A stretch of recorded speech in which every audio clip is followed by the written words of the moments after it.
તો સૌથી પહેલાં આપણે એક નોનસ્ટિક પેન લઈ લઈશું.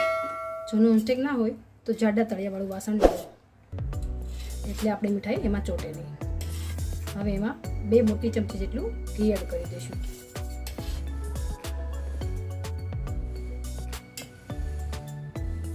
આપણું ઘી થોડું મેલ્ટ થાય એટલે તેમાં 1 કપ જેટલો રવો એડ કરી દઈશું. વજનમાં તે 100 ગ્રામ જેટલો છે. અને રવાને આપણે 7 થી 8 મિનિટ ધીમા તાપે શેકી લઈશું. આપણે રવાને શેકતી વખતે ગેસની ફ્લેમ બિલકુલ ધીમી જ રાખવાની છે, તેથી બળી ન જાય. આપણે આ મીઠાઈમાં બહુ ઘીની જરૂર નથી પડતી. ખૂબ જ ઓછા ઘીમાં પણ આપણી મીઠાઈ સરસ એવી બનીને તૈયાર થશે.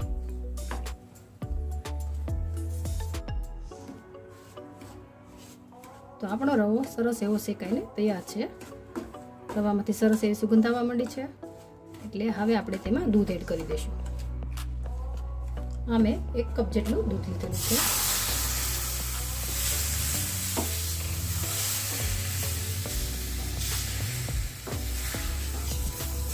આ જ સ્ટેજ પર જો તમારે એલચી પાવડર પસંદ હોય તો આમાં એડ કરી દેવો.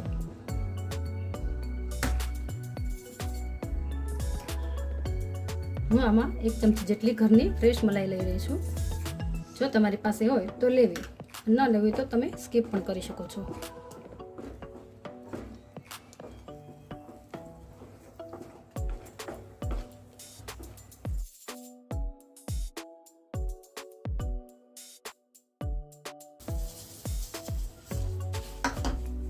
હવે આપણે આમાં 5 થી 6 ચમચી જેટલી ખાંડ એડ કરીશું. મિક્સ કરીને થોડી વાર હલાવશું.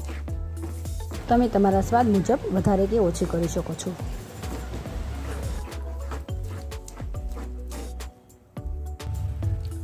તો આપણે હવે આમાં 1 નાનો અડધો કપ જેટલો કોકોનટ પાવડર લઈ લઈશું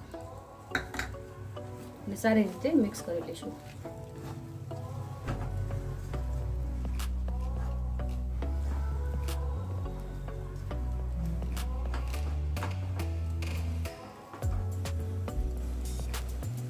હવે 2 મોટી ચમચી જેટલો મિલ્ક પાવડર લઈ લઈશું, જેનાથી આપણી મીઠાઈનો ટેસ્ટ ખૂબ જ સરસ આવશે. અને સારી રીતે મિક્સ કરી લઈશું.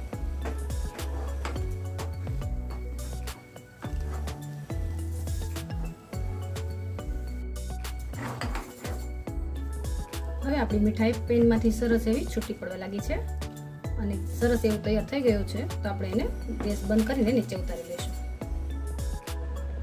તો આપણે હવે આ મિશ્રણને એક ડીશમાં લઈ લઈશું.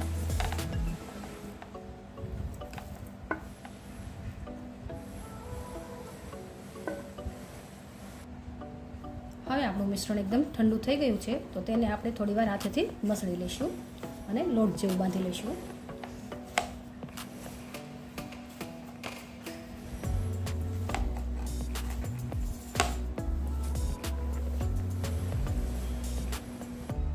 હવે આપણે આના એક સરખા 3 ભાગ કરી લઈશું.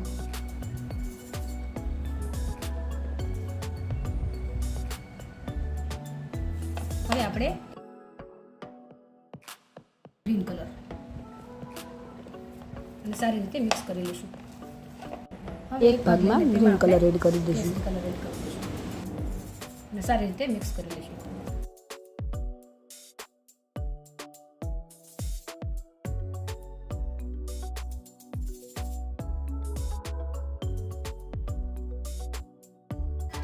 તો આપણે 3 કલરને આ રીતે તૈયાર કરી લીધા છે. હવે આપણે એના નાના નાના બોલ્સ બનાવી લઈશું. આપણે આ મીઠાઈને 2 અલગ અલગ શેપમાં બનાવીશું. આ રીતે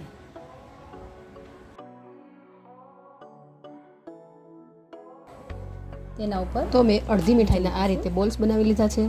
ત્યારબાદ તો આ બોલને હવે આપણે ચપટા કરી લઈશું. હળવે હાથે પ્રેસ કરી દેવાના છે.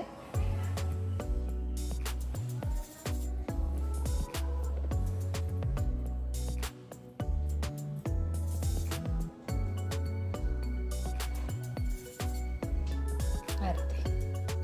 તો ચાલો હવે બીજી રીતે બનાવી લઈએ.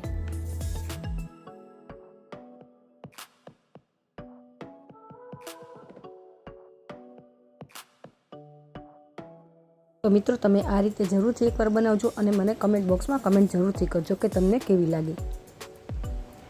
બાકી વધેલા મીઠાઈને આપણે આ રીતે હળવા હાથે પતલા પતલા રોલ કરીશું. આ રીતે તો હવે આપણે આ રીતના રોલ વાળી લીધા છે. હવે તેને નાના એવા પીસમાં કટ કરી લઈશું.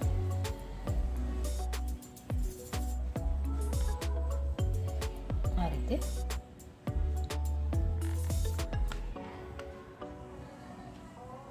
ત્યાર પછી તેને આ રીતે મૂકી દઈશું. બિલકુલ હળવા હાથે મૂકવાની છે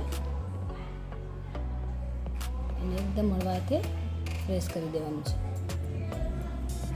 એકદમ નાની બાઇટ્સ જેવું બનાવવાનું છે.